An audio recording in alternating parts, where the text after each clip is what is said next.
Assalamualaikum warahmatullahi wabarakatuh. Salam sejahtera untuk kita semua. Perkenalkan, nama saya Daustiril Darmasit, NIM B1B1220012 dari kelas A, angkatan 2022, prodi S1 Administrasi Rumah Sakit, Fakultas Teknologi Kesehatan, Universitas Megariski Makassar.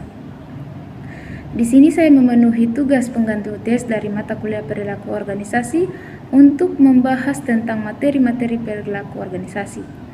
Materi yang saya bahas yaitu 1. Konsep dasar perilaku organisasi, 2. Individu dan kelompok, 3. Nilai dan sikap, 4. Motivasi, 5. Budaya organisasi, dan yang keenam, komunikasi. Materi yang pertama yaitu konsep dasar perilaku organisasi. Definisi perilaku organisasi adalah perilaku bahasa Yunani ergonom, yang berarti alat bantu atau instrumen. Artinya organisasi berarti alat bantu yang sengaja didirikan atau diciptakan untuk membantu manusia dalam memenuhi kebutuhan dan mencapai tujuan-tujuannya. Kemudian, ruang lingkup perilaku organisasi. Pada dasarnya, ruang lingkup organisasi adalah suatu interaksi meliputi 3 konsep ataupun studi perilaku yang terdiri dari perilaku individu, perilaku antar individu, dan juga perilaku kelompok. Kemudian materi yang kedua yaitu individu dan kelompok. Definisi perilaku individu dalam organisasi adalah bentuk interaksi antara karakteristik organisasi. Setiap individu organisasi semuanya akan berperilaku berbeda satu sama lain dan perilakunya ditentukan oleh masing-masing sesuai dengan lingkungannya yang berbeda. Kompetensi individu dalam organisasi terdapat 2 komponen yaitu kontribusi, artinya apa yang dapat diberikan individu bagi organisasi, dan kompensasi, artinya apa yang dapat diberikan organisasi bagi individu. Kemudian pengertian kelompok dalam organisasi. Kelompok adalah sekumpulan 2 orang atau lebih yang satu sama lain saling berinteraksi dalam mencapai tujuan bersama. Kemudian tahap pembentukan kelompok dalam organisasi. Tahap yang pertama itu forming. Tahap ini di mana anggota setuju untuk bergabung. Yang kedua tahap storming. Tahap ini di mana kekacauan mulai terjadi. Tahap yang ketiga yaitu tahap norming. Tahap ini di mana individu-individu mulai merasakan keuntungan bekerja sama. Yang keempat yaitu tahap performing. Tahap ini kulminasi dan kelompok sudah membangun kerjasama yang produktif dan efisien. Kemudian materi yang ketiga yaitu nilai dan sikap.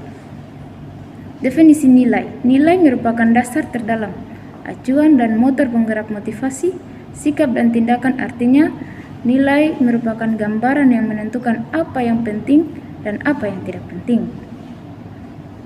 Kemudian nilai dibagi menjadi 2, yaitu nilai terminal. Yang pertama, nilai terminal adalah keadaan terakhir kehidupan yang ingin dicapai atau tujuan-tujuan yang ingin dicapai seseorang selama masa hidupnya. Yang kedua, nilai instrumental, yaitu perilaku atau cara-cara yang lebih disukai untuk mencapai nilai terminal tersebut. Kemudian sikap. Definisi sikap menurut W.A. Gerungan adalah sikap adalah kesediaan bereaksi terhadap suatu hal. Artinya, sikap senantiasa terarahkan pada suatu objek tertentu dalam arti bahwa tak ada sikap tanpa objek. Kemudian, 5 karakteristik sikap. Yang pertama ada objek, artinya tidak ada sikap tanpa objek. Yang kedua mengarah, artinya setiap objek pasti ada arah. Yang ketiga berintensitas, yang artinya sejauh mana atau seberapa tinggi sikapnya. Yang keempat berstruktur, artinya ada komponen yang terbentuk dengan sendirinya. Dan yang kelima dipelajari, artinya sikap cenderung stabil dan memperhatikan alasan logika. Kemudian materi yang keempat yaitu materi motivasi.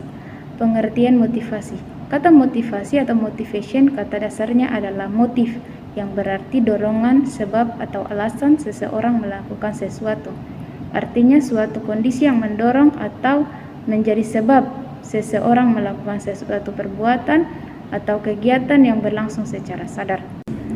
Kemudian teori motivasi. Yang pertama, teori kebutuhan. Menurut Maslow adalah tidak ada kebutuhan yang terjadi bersamaan di antara kategori-kategori kebutuhan, dan kebutuhan yang belum terpuaskan menjadi atau motivasi untuk berperilaku atau membuat sesuatu. Kemudian teori 2 faktor dari Friedrich Herzberg. Yang pertama, faktor sesuatu yang dapat menjadi motivasi. Yang kedua, kebutuhan kesehatan lingkungan kerja. Kemudian teori prestasi. Teori ini mengklasifikasikan berdasarkan akibat sesuatu kegiatan berupa prestasi yang dicapai, termasuk juga dalam bekerja. Dengan kata lain, kebutuhan berprestasi merupakan motivasi dalam melaksanakan pekerjaan. Yang keempat, teori penguatan. Prinsip yang disebut hukum ganjaran atau sesuatu tingkah laku mendapat ganjaran menyenangkan akan mengalami penguatan dan cenderung diulangi.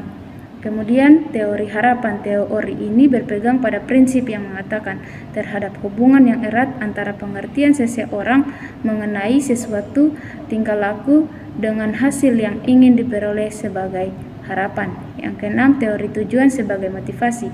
Mendorong para pekerja memilih alternatif cara bekerja yang terbaik atau yang paling efektif dan efisien. Materi yang kelima yaitu budaya organisasi. Pengertian budaya organisasi adalah hal yang tidak bisa ditolak bahwa dalam sebuah organisasi muncul ikatan antara individunya, misalnya perilaku, gaya bicara, berpakaian, upacara, dan sebagainya. Menjadikannya berbeda dari organisasi lain, itulah yang disebut dengan organisasi. Budaya organisasi. Kemudian nilai budaya dalam organisasi. Nilai adalah sesuatu yang penting yang diprioritaskan dan diperjuangkan untuk direalisasikan. Nilai yang dibudayakan artinya nilai yang dijadikan pedoman atau norma bagi para individunya. Nilai yang dibudayakan dalam organisasi ada 4, yaitu sejarah, kegagalan dan kesuksesan, suku, ras, agama, dan 4 turunan. Kemudian materi yang terakhir yaitu komunikasi. Pengertian komunikasi. Komunikasi berasal dari bahasa Latin communicatus yang berarti berbagi atau menjadi milik bersama, dalam arti mengacu manusia untuk berhubungan dengan manusia lain. Kemudian komunikasi adalah suatu keniscayaan. Tujuan komunikasi yaitu untuk mengubah sikap, mengubah opini atau pendapat, mengubah perilaku, dan mengubah masyarakat. Demikian penjelasan singkat dari saya, semoga dipahami. Sekian dan terima kasih.